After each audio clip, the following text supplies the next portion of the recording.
alokasyon at sistemang pang-ekonomiya.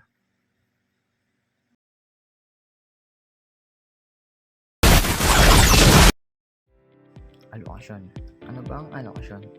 Ito ay isang mekanismo ng pamamahagi ng mga pinagkukunang yaman upang lutasin ang suliranin ng lipunan ukol sa kakapusan.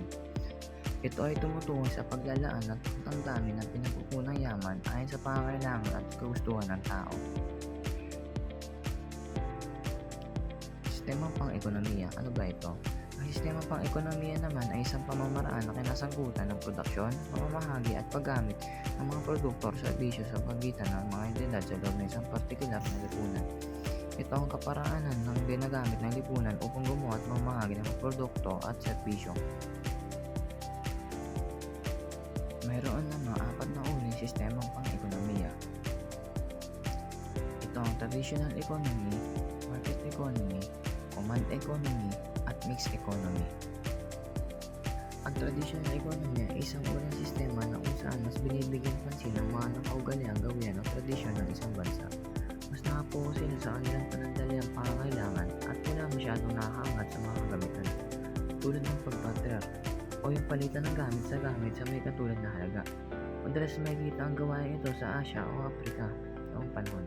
Ayon sa mga astropologista, lahat ng ekonomiya ay nagsimula muna sa pagiging isang traditional economy bago umangat o magbago tulad ngayon.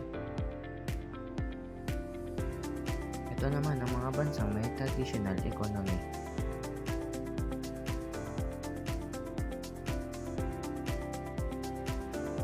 Sunod naman ang market economy.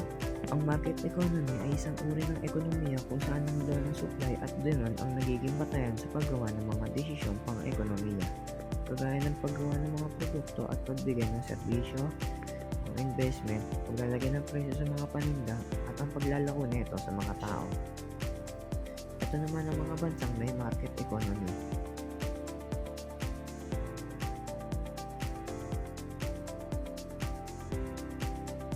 Sunod naman ang command economy.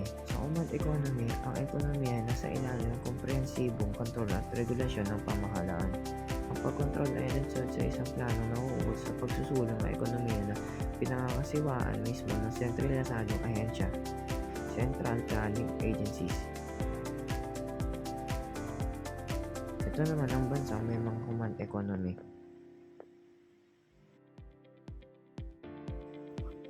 Sunod naman ang mixed economy. Ang mixed economy, halo-halong ekonomiya.